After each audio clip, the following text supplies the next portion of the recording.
Então, durante uma parte da noite, Amílcar procurou inutilmente conciliar o sono. Agitava-se na cama e não conseguia encontrar uma posição confortável. Chegou a sair várias vezes para o pátio, que se transformara com o calor em verdadeira fornalha. Voltava rapidamente para dentro de casa, onde a atmosfera era amena e mais refrescante, deambulando pelos cômodos antes de deitar-se de novo. Já era tarde, muito tarde, quando conseguiu finalmente adormecer, fazendo calar a cólera que o corroía e que em breve haveria de tornar-se lendária. A cólera. Cólera, doença? A raiva. A raiva. Ao alvorecer, foi acordado pelos ruídos do exterior. Adoníbal estava de volta e já dava ordens para a partida. Nessa súbita agitação, Amílcar saltou da cama, passou um pouco de água pelo rosto, murmurou algumas preces propiciatórias e vestiu uma túnica limpa, antes de ir ao encontro do pai. Adoníbal, minhas respeitosas saudações. Estive à sua espera até tarde da noite. Mas eu não estou aqui para apaziguar tuas apreensões. De nada serve abanares a cabeça em sinal de desaprovação. Sabes que estou dizendo a verdade. Sê paciente. Prometi que te daria uma explicação e é isso que farei durante a viagem para Cartago. O trajeto é bastante longo para que possamos ter uma conversa demorada, porque o que tenho para te revelar não se diz em algumas frases. Por enquanto, contenha-se em despedir-te de quem te aprouver e não percas tempo com Epicídio. Embora tenha deixado de ser teu preceptor, ele nos acompanha. Amílcar dirigiu-se às estrebarias para falar com o intendente que estava escolhendo os cavalos. Rimiu que estou partindo. Já sei, filho de Adoníbal, e rogo a Esmum que lhe conceda a saúde. Durante muito tempo, com certeza ficarei ausente de Aspes, mas fique sabendo que não me esquecerei de você. Quem sabe um dia eu tenha de solicitar seus serviços? Se estiver com vida, irei imediatamente a seu encontro. Porque a despeito de sua juventude, sei que o Senhor está destinado a grandes feitos. Agora já é tempo de nos separarmos. Conheço muito bem seu pai. Ele já deve estar impaciente e irritado porque ainda não chegou a Cartago. Vou acompanhá-lo até ele. O intendente não se enganara. Adoníbal já estava acomodado em uma vistosa charrete puxada por bois. Protegidas do sol por suntuosas cortinas, o interior estava forrado com um colchão, almofadas e preciosos tecidos de cores cintilantes. Em um canto estavam arrumadas algumas taças e bilhas de vinho com capacidade para cerca de um cobe. Um cobe é uma medida cartaginesa, tá? Não diz quanto. E tampadas com uma rolha de palha entrelaçada. Confortavelmente instalado, o senador tinha o cotovelo esquerdo apoiado em uma pequena arca de couro, a qual prestava uma atenção particular, fez sinal ao filho para sentar-se ao seu lado. No meio de uma nuvem de poeira, o cortejo iniciou a viagem aos poucos. Amílcar foi perdendo de vista as construções do lugar onde tinha passado um bom número de dias felizes. Para ele, passado um bom de dias felizes, tá? Para ele estava começando uma nova vida. E para conhecer seu futuro destino, estava aguardando que o pai se dignasse a dirigir-lhe a palavra. O pai dele era difícil, né? Uhum. Não entendi, pai. Roma, esta palavra te faz pensar em alguma coisa? Quem não conhece a cidade fundada por Rômulo e Remo, que a fundação de Roma é bem bacana, a história também da loba. Segundo parece, o longínquo antepassado dos romanos, o príncipe Enéas de Troia, teria abandonado, depois de ter-lhe feito a corte, a rainha Elissa, a fundadora de Cartago, o que é um mau presságio para as relações entre nossas duas cidades. No entanto, segundo o que me disse Epicídio, em várias ocasiões, Roma e Cartago assinaram tratados de amizade. Ainda criança, na nossa mansão de Megara, lembro-me de ter visto o almirante Magon, cujos navios voltavam precisamente de Ostia, carregados de presentes, enviados pelo Senado romano. Como o convidaste para entrar, fiquei escondido atrás de uma cortina. Ouvindo a conversa, não perdi uma palavra do que ele disse. Ao escrever as riquezas dessa cidade, Cartago pôde sentir-se honrada com essa amizade. Não é isso o que se passa atualmente? Por acaso eles violaram os tratados assinados por nossos antepassados? Pode. Ainda não, mas temo que em breve isso venha a ocorrer, a despeito das insígnes marcas de amizade que incessantemente temos prodigalizado aos romanos. Com certeza, hás de querer saber o que contém esta arca de couro. É o que vou te revelar, porque fui encarregado pelo Conselho de 104 da Gestão de Negócios. Trata-se da cópia feita pelo chefe dos escribas a meu pedido, dos tratados assinados com Roma desde o estabelecimento de relações entre as nossas duas cidades. Vou ler um dos tratados mais recentes, para que compreendas que estamos no nosso direito. Entre os romanos e seus aliados, por um lado, e os cartaginenses, os tírios, os habitantes de Útica e seus aliados por outro, estabelecer-se-á uma aliança nas seguintes condições. Os romanos não poderão exercer pirataria e comércio, tampouco fundar cidades para além do belo promontório e de Másia de Tarsis. Se os cartaginenses vierem a apoderar-se de uma cidade do Lácio, não submetida aos romanos, terão o direito de conservar os despojos e os homens, mas devolverão a cidade. Se um cartaginês capturar um homem aliado aos romanos por um tratado de paz escrito, mas não submetido a eles, tal homem não será conduzido para um porto romano. Se isto vier a ocorrer e for capturado por um romano, o prisioneiro deverá ser libertado. As mesmas cláusulas são válidas para os romanos. Se em um território em poder dos cartaginenses um romano fizer provisão de víveres e água, ele não ofenderá qualquer aliado aos cartaginenses por vínculos de parentesco e de amizade. O mesmo há de ocorrer com os cartaginenses. Caso contrário, ele não será punido como um simples particular, mas o ultraje será considerado público. Na Sardenha e na Líbia, nenhum romano terá o direito de fundar cidades, ou ali permanecer mais do que o tempo necessário para o abastecimento e reparação do seu navio. Se for arrastado pela tempestade, deverá sair do porto ao fim de 5 dias. Na parte da Sicília, submetido aos cartaginenses, e na própria Cartago, qualquer romano poderá agir e exercer o comércio livremente, em igualdade de circunstâncias com os cidadãos. O mesmo há de ocorrer em Roma em relação a qualquer cartaginense. E no final das contas, são cláusulas sensatas e bastante generosas, meu filho. Mencionastes a visita que outrora o almirante Magon nos fez em nossa mansão de Megara. Fica sabendo que, por ocasião da sua estada em Roma, ele mandou acrescentar a seguinte cláusula: a todo aquele que tiver necessidade de ajuda, os cartaginenses colocarão à sua disposição navios para ida e volta. Quanto aos víveres, cada povo há de fornecê-los aos seus. Também no mar, em caso de necessidade, os cartaginenses prestarão ajuda aos romanos. No entanto, ninguém poderá forçar as tripulações a desembarcar contra a vontade. São palavras amáveis que não implicam qualquer compromisso.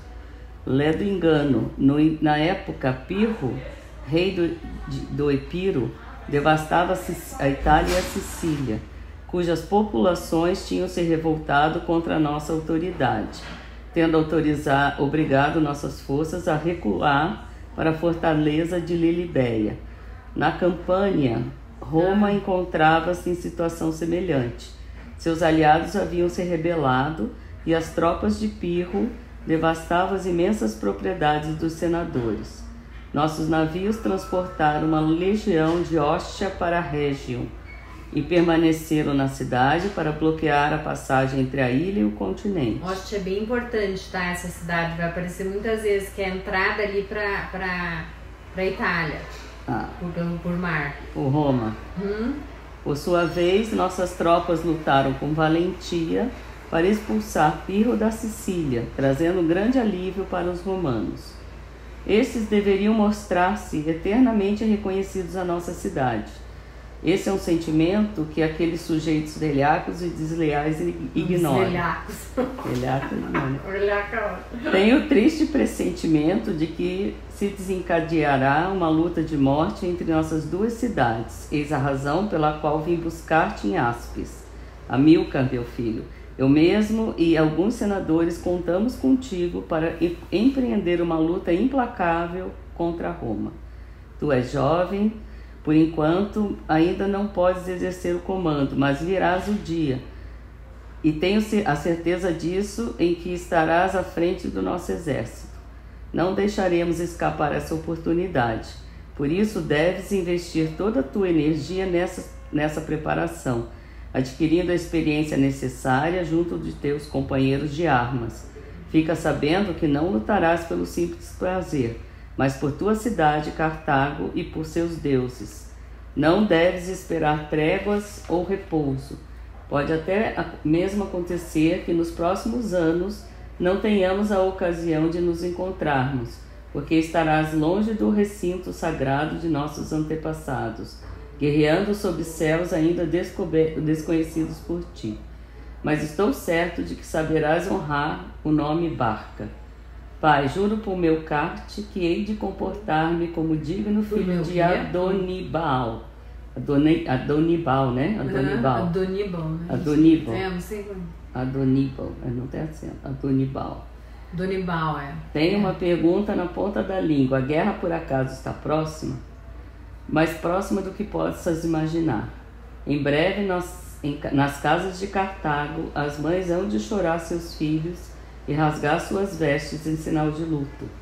Mas então os romanos violaram tratados e embarcaram na Sicília? Não, mas é como se isso já tivesse ocorrido. Não estou entendendo, já estamos em guerra ou não? Aprende a moderar tuas reações e a analisar com frieza os fatos. Os negócios de Estado requerem muita precisão e prudência. Uma guerra não se declara por acaso ou pelo simples capricho de um homem, mas é o desfecho natural de um longo período de tensões, durante o qual cada adversário tenta avaliar as forças do outro. Também pode ser provocada por considerações que nada têm a ver com questões militares, pelo menos na aparência. Então, que tipo de questões? Durante a tua estada no nosso domínio, tiveste a possibilidade de dar conta do modo como nossa cidade depende dos territórios que conquistou, para se abastecer de trigo, vinho e azeite. As provisões dos campos, pomares e hortas de Mégara seriam suficientes apenas para alimentar, por 3 ou 4 dias, a população de Cartago. Essa é a razão pela qual fundamos colônias na Sicília e na Sardenha.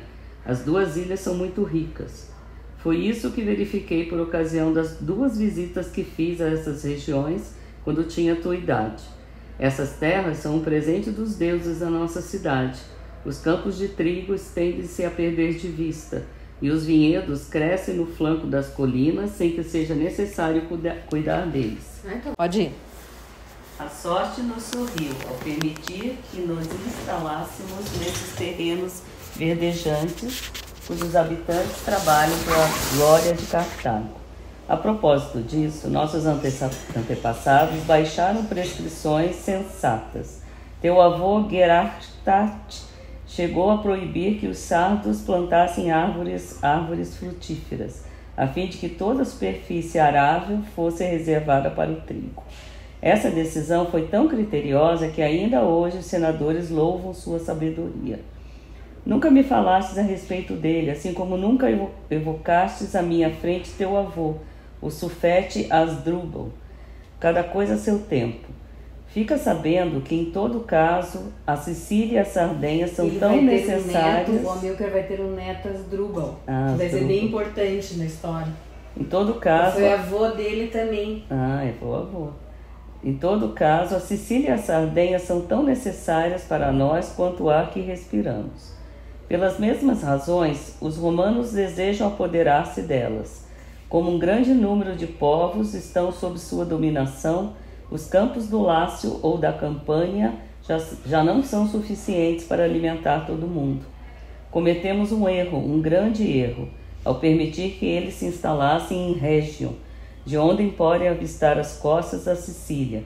Felizmente, têm sido impedidos de atravessar o braço de mar por nossos aliados mamertinos. Quem são esses mamertinos? Mercenários que se proclamam filhos de Marte. Portanto, trata-se de uma denominação que deriva do nome de um deus da guerra. Mas podes acreditar, não se trata de semideuses. São apenas indivíduos sem fé nem lei, prontos a vender-se a quem pagar melhor. Outrora chegaram a combater contra nós, na época em que os romanos eram nossos aliados, ao lado de Pirro. No entanto, este foi abandonado logo depois de suas primeiras derrotas.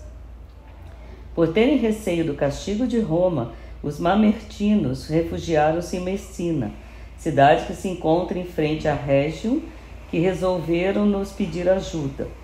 E o que fez Cartago? Exatamente o que era favorável aos seus interesses, Amílcar. Se tratasse apenas de protegê-los, o conselho dos 104 poderia ter optado por abandoná-los, naturalmente à sua sorte, ou reduzi-los à escravidão, a fim de que servissem como remadores em nossos navios. Mas essa cidade controla o acesso a toda a Sicília e as nossas colônias nessa ilha.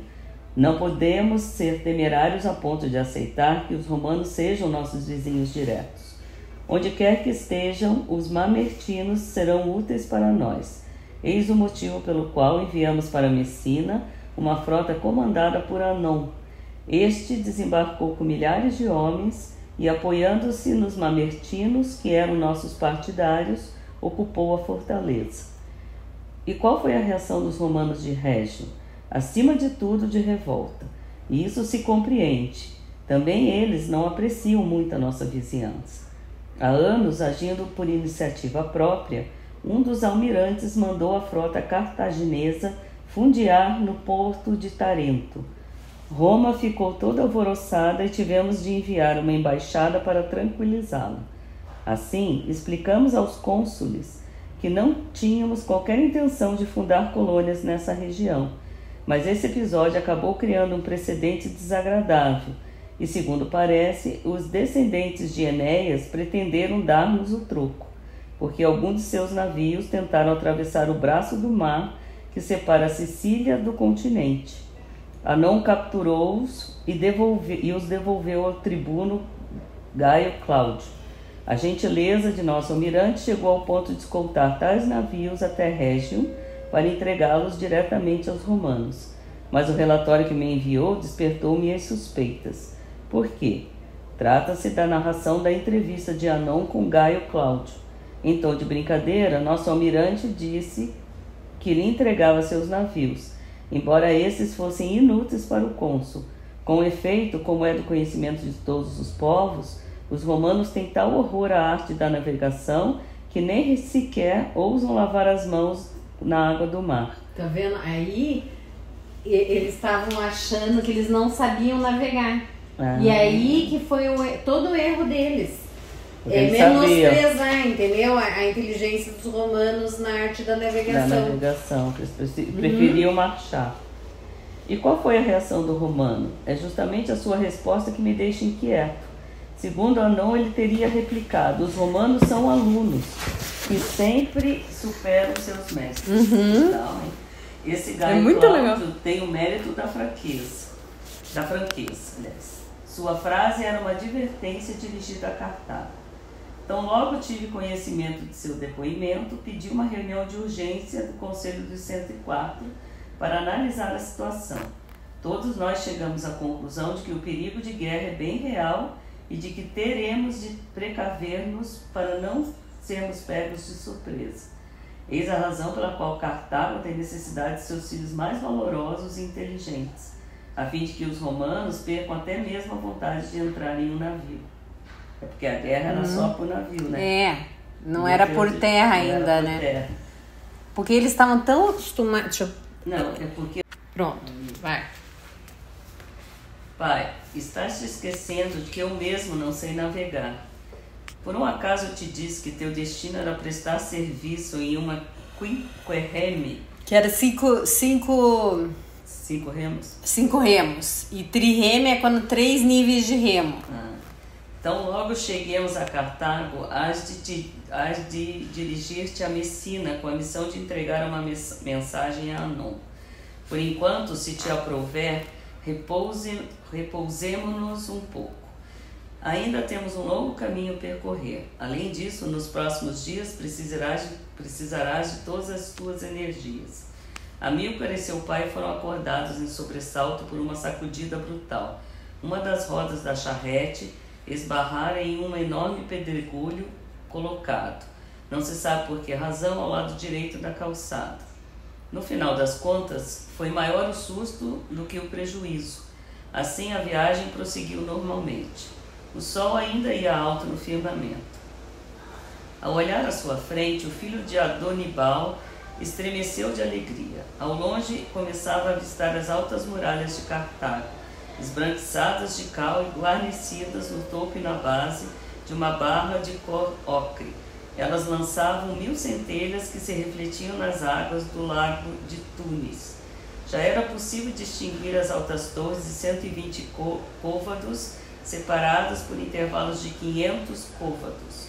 Essa formidável muralha fortificada estendia-se por quase 300 estádios, ou seja, mais ou menos a distância da cidade, a propriedade de Adonibal, em Áspis. Peraí, deixa eu... Pronto. Em determinados locais, isto é, nos lugares de mais fácil acesso, foi erguida uma tripla fileira de muralhas, precedida por um fosso e uma paliçada. Isolando a cidade do continente, a muralha seguia o contorno da orla marítima, perfurada por esse lado pela monumental Porta do Mar, flanqueada por 2 torres construídas sobre a própria rocha. Só o aspecto dessas imponentes fortificações bastaria para desestimular os sitiadores mais audaciosos. Além disso, eles ignoravam o que estava encoberto por esses muros, feitos com pesados blocos de pedra trazidos do belo promontório, as baias para os 300 elefantes utilizados pelo exército, as vastas estrebarias onde era possível contar com até 4.000 cavalos, os depósitos de forragem e de víveres, assim como as casernas para os soldados e cavaleiros. Por si só, a muralha era uma cidade dentro de uma cidade. O número dos que ali moravam em caráter permanente, cerca de 25.000 pessoas, era superior aos dos habitantes de Áspis e de Hades. No entanto, só raramente eram vistos nas ruas de Cartago. Na maioria da parte das vezes, os soldados permaneciam em suas casernas, e só excepcionalmente recebiam autorização para se dirigir à cidade em pequenos grupos, acompanhados por um ou vários oficiais. Então... Pai, disse Amílcar, já nem lembrava que nossa Cartago era tão grande. Ficamos devendo isso à sábia previdência da rainha Elissa. Tu, que sonhas morrer por nossa cidade, não podes ignorar as circunstâncias de sua fundação. Aliás, eu gostaria de ouvir essa história relatada por ti. Muito legal. Ele vai contar agora? Vai. Adonibal, que meus lábios se abstenham de proferir blasfêmias ou ofender tua extrema piedade. Epicídio relatou-me detalhadamente as peregrinações de Elissa, filha do rei de Tiro, e esposa de Axerpas, o sumo sacerdote de Melcarte. Com a morte do pai, o trono foi ocupado por seu irmão, Pigmalião, que mandou assassinar o cunhado para apoderar-se de suas riquezas. Tendo ficado viúva, Elissa resolveu fugir para longe com vários membros das melhores famílias da cidade, que temiam a cólera dos deuses. Pela astúcia, levou o irmão a acreditar que pretendia oferecer-lhe sua fortuna. Desta forma, ela conseguiu mandar os servidores do palácio carregar de ouro vários navios. Em seguida, obrigou-os a acompanhá-la se não quisessem submeter-se à fúria do seu senhor. Ao chegar a Chipre, estabeleceu relações de amizade com o sumo sacerdote. Mas dá pra você voltar como é que ela encheu ouro nos navios? Aqui, então, vou fazer o parágrafo todo. Tá. Adonibal, que meus lábios se abstenham de proferir blasfêmias ou ofender tua extrema piedade. Epicídio relatou-me detalhadamente as peregrinações de Elissa, filha do rei de Tiro e esposa de Axerpas, o sumo sacerdote de Melcarte. Com a morte do pai, o trono foi ocupado por seu irmão, Pigmalião, que mandou assassinar o cunhado para apoderar-se de suas riquezas. Tendo ficado viúva, Elissa resolveu fugir para longe com vários membros das melhores famílias da cidade, que temiam a cólera dos deuses. pela astúcia, levou o irmão a acreditar que pretendia oferecer-lhe sua fortuna. Dessa forma, ela conseguiu mandar os servidores do palácio carregar de ouro vários navios. Em seguida, obrigou-os a acompanhá-la se não quisessem submeter-se à fúria do seu senhor. Ao chegar a Chipre, estabeleceu relações de amizade com o sumo sacerdote de Juno, conhecida entre nós com o nome de Astarte, que se ofereceu para acompanhar-lhe seu périplo, com a condição de que a divindade sacerdotal permanecesse para sempre em sua família. E para provar à rainha que estava associando sua sorte à dos fugitivos, mandou embarcar 80 virgens nos navios de Tiro. Por Melcarte, que sorte tiveram nossos antepassados. Hoje, muitos de nossos jovens gostariam de fazer companhia a uma dessas donzelas. Amilcar, não tenho tempo a perder com tuas brincadeiras. Com minhas questões, pretendo saber se conheces bem a história da cidade, que por juramento defenderás com teu gládio. Continua a tua narrativa. De Chipre, Elissa e seus companheiros de viagem navegaram em direção àquela orla marítima, onde nossos antepassados já tinham fundado uma cidade, Útica. Tendo chegado a essa baía protegida dos ventos pelas colinas que a rodeiam, desembarcaram e foram bem acolhidos pelos habitantes do lugar, emocionados pela narração de suas desgraças. Esses mazízios, assim é que eram chamados, ofereceram-lhes água e víveres. Com a chegada do mau tempo, não havia qualquer possibilidade de voltar ao mar. Por outro lado, sabendo que por falta de espaço, os concidadãos de Útica não podiam albergar os tírios, Elissa pediu aos mazícios que lhes vendessem um terreno. Para evitar assustá-los, explicou-lhes que haveria de contentar-se com a porção de terra que pudesse ser coberta pelo couro de um boi. Ao descobrir seu assentimento, mandou cortar esse couro em tiras finas de tal maneira que ela pôde assim delimitar uma superfície infinitamente mais ampla do que tinha previsto. Foi nesse terreno que ela fundou Kart Kadash, a cidade nova, como é chamada na língua dos nossos antepassados.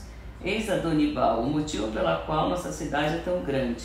Epicídio chegou mesmo a ensinar-me que nossa colina sagrada, aquela onde está erguido o templo de Esmun, chama-se Birsa, porque em grego essa palavra significa pele. E o que aconteceu com Elissa? Impressionado com a sua inteligência e atraído por seu ouro, Iarbas, rei dos Mazízios, quis casar-se com ela. Convocou vários de nossos antepassados para comunicar-lhes seu ímpio desejo e rogar-lhes que o transmitissem à rainha, acrescentando que, em caso de rejeição, ele não hesitaria em pegar em armas contra seus novos amigos. Então, tipo assim, não te dou escolha, né, amiga? Não tem. Quer casar ou morre? Ou casa ou morre. Aterrorizados, nossos antepassados não tiveram ousadia de relatar a Elissa as intenções de Arbas, mas disseram-lhe que este exigia que um deles fosse viver com ele e seu povo. A viúva de Axerbas ordenou que se conformassem com esse desejo, designando entre eles um voluntário. Além disso, indicou com precisão que, por sua parte, não se eximiria de qualquer sacrifício para garantir a grandeza de Kart Hadash. Nesse caso, caberia aos outros imitá-lo. Foi então que os companheiros revelaram-lhe a verdadeira condição imposta pelo rei. Elissa não podia recusar ao seu povo o que ela própria tinha exigido dele, mas a lembrança do marido lhe era tão cara que não conseguia atraiçoá-lo. A pretexto de oferecer um sacrifício aos deuses, ela mandou acender uma fogueira, onde penetrou e se apunhalou. Nossa! Antes de desaparecer nas chamas, suas últimas palavras foram as seguintes: obedecendo a vossos desejos, estou indo para junto de meu esposo. Assim ela encontrou-se com Axerbas e não com Iarbas, que, impressionado com a coragem dessa mulher, desistiu de pôr em prática suas ameaças, temendo que os deuses viessem a punir com severidade aqueles que maltratassem os companheiros da infeliz soberana. Como estás vendo, o sacrifício de nossa grande rainha não foi inútil. Em nossos dias ainda constitui uma lição para todos nós. Lembraste justamente que nossos antepassados vieram de Tiro, cidade com a qual continuamos a ter relações. Peraí. Que nossos antepassados vieram de Tiro, cidade com a qual continuamos a ter relações, embora esteja agora sob o jugo estrangeiro. A terra da púrpura é nossa pátria ancestral, da qual guardamos piedosamente a língua e os deuses. Nunca te esqueças disso e lembra-te de que somos os descendentes de um povo de marinheiros, daqueles que foram os primeiros a navegar de uma extremidade à outra do Mediterrâneo, até mesmo além das colunas de Melcarte. Nada somos sem o mar e nossa frota. Eis porque devemos permanecer vigilantes para que ninguém venha disputar nossa supremacia nas ondas. Eis o motivo pelo qual a mais bela porta da cidade é a porta do mar. Esta nos indica em que direção devemos concentrar nossos esforços. Mas as portas que dão acesso ao interior das terras não são menos importantes. Tens razão. O episódio de Jarbas contribui para lembrar-nos de que os povos à nossa volta, se às vezes podem ser nossos aliados, não são e nunca serão nossos amigos. Convém mantê-los em um perpétuo estado de submissão, se quisermos evitar nosso desaparecimento. Também deves lembrar-te deste detalhe. O cortejo de Adonibal estava chegando às proximidades da Porta Nova, edificada havia alguns anos, graças à generosidade de Azerbal, membro do Conselho dos 104. Era por ali que entravam na cidade os viajantes que vinham de Aspis, do Belo Promontório ou de Adrien. Ao reconhecer os homens de Adonibal, as sentinelas empurraram os transeuntes a fim de abrir uma passagem para a charrete no meio da multidão, particularmente densa a essa hora do dia. O senador agradeceu-lhes com aceno de cabeça, enquanto um dos escravos, que conhecia os costumes de seu senhor, entregava ao comandante dos guardas uma bolsa repleta de agulhas, a fim de que, depois do serviço, ele e seus homens pudessem regalar-se com 2 ou 3 copos de bom vinho. Por esses insignificantes obséquios é que a família Barca foi adquirindo sua popularidade entre a raia miúda de Cartago.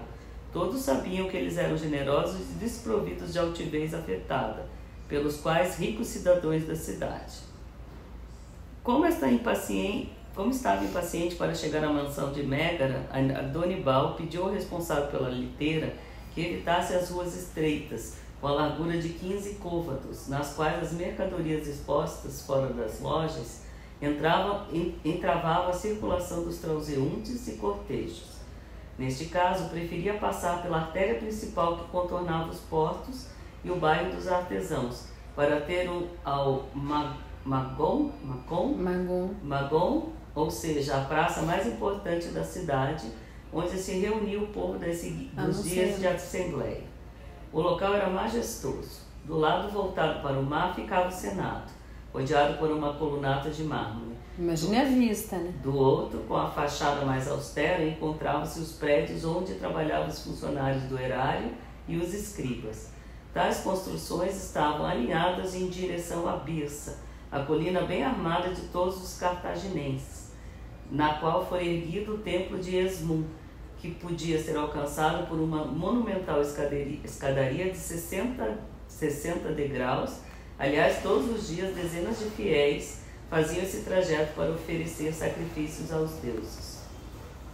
Tendo encurtado o caminho ao passar pela extremidade norte do Magon, privilégio reservado aos membros do Conselho dos 104, o cortejo de Adonibal tomou a direção da necrópole, a cidade dos mortos. O chá de Elohim, o campo dos deuses, situado além da colina de Birsa, estendia-se até o mar. A estrada que o contornava levava a Mégara, ou seja, esse espaço permanecia no interior do recinto fortificado, mas um viajante estrangeiro teria muita dificuldade para entender tal localização. Com efeito, ao dobrar a esquina de uma rua ladeada de casas com vários andares, o viajante deparava-se bruscamente com a zona rural, uma sucessão de hortas, pomares e campos a perder de vista. Quem poderia ter imaginado que algumas dezenas de estádios dali se encontrava a extremidade mais avançada da muralha, de onde era possível avistar, quando o tempo estava claro, os baluartes de Útica. Cartago era realmente uma cidade inigualável e legítimo motivo de orgulho para os seus habitantes. Adonibal, que detestava a agitação da cidade, tinha abandonado o palácio de seu pai, situado nas imediações do Senado. Adquirira, então, em Mégara, um vasto domínio onde mandara construir uma luxuosa mansão, elogiada por sua elegância e conforto. Aí essa vai ficar na propriedade da família, essas 2 gerações do... Em torno de um amplo pátio interno e pavimentado, guarnecido de um imenso espelho d'água no centro e rodeado por um peristilo formado por colunas de mármores de diferentes cores, sucediam-se dezenas de quartos, separados por suntuosos cortinados ou pesadas portas de bronze, e mobiliados com peças fabricadas na Grécia, no Egito ou nas mais reputadas oficinas de Cartago.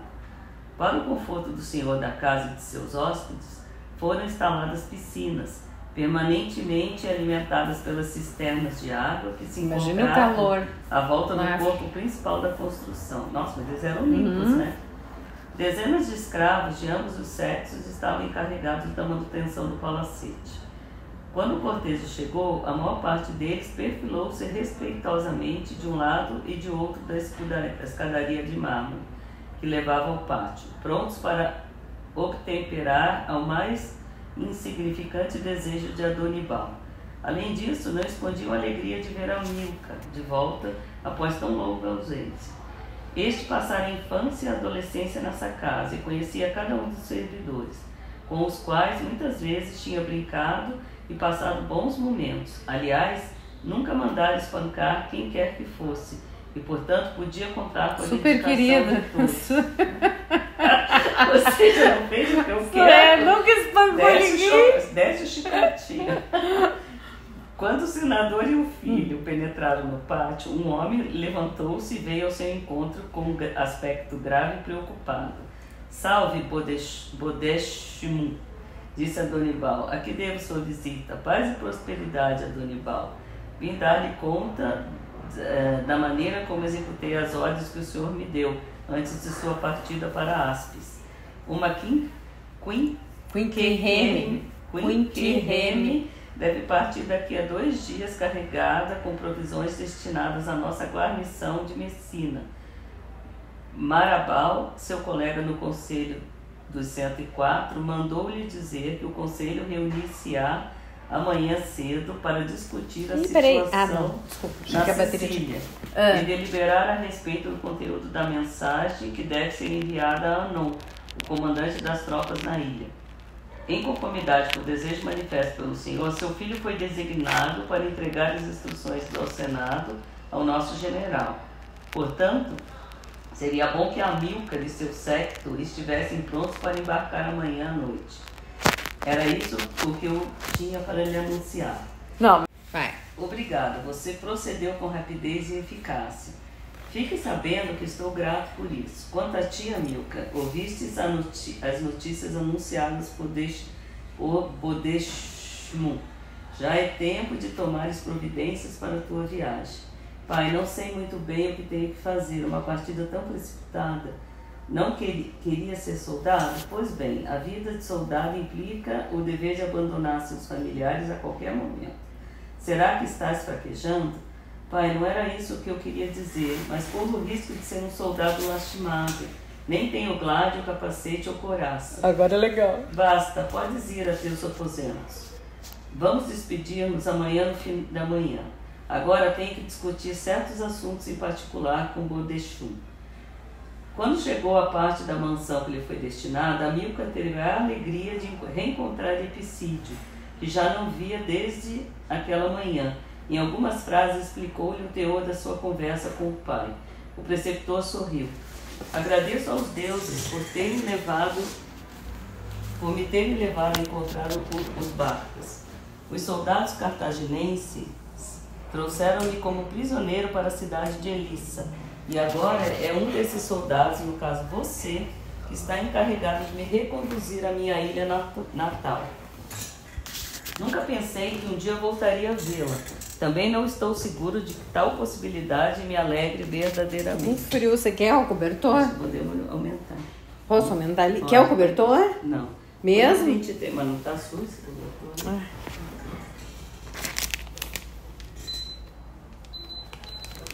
Deixa eu me escrever. Vai. A menos que o Epicídio nunca chegarei a compreender o que se passa com você. Em seu lugar eu estaria louco de alegria. Ninguém pode esquecer a sua própria pátria, a menos que o indivíduo seja um escravo. E eu sempre o fui, desde os primeiros dias da minha vida, já que meu pai e minha mãe eram de condição servil. Tive a sorte de ser distinto com meu senhor, um dos mais ricos cidadãos de Panormos, que me deu uma educação esmerada. Ele era grego, né? Panormos, né? A fim de que eu me tornasse o preceptor de seus filhos. Após a tomada de nossa cidade pelas tropas cartaginesas, eu simplesmente troquei de senhor. E creia, a despeito de sua rudeza aparente, seu pai Adonibal vale 100 vezes mais do que o grego a quem eu pertencia. Cartago mostrou-se mais generosa para mim do que Panormos. Por isso é que eu estou experimentando algum desgosto só de pensar em abandonar essa cidade, nem que seja provisoriamente. A única coisa que me consola é saber que ficarei a seu lado, Amílcar, para servi-lo. Seria penoso para mim se não pudesse voltar a vê-lo. Tudo bem? Você está falando em me servir? Talvez consiga resolver meu problema. Como você conhece de cor as ruelas de Cartago, será que sabe onde poderei encontrar o equipamento completo de soldado? Só faltava apresentar-me diante de Anon vestido como um habitante qualquer da cidade. Você se lembra do escravo que há alguns meses seu pai enviou a Aspis? Ele estava encarregado de tomar suas medidas, a fim de renovar seu guarda-roupa.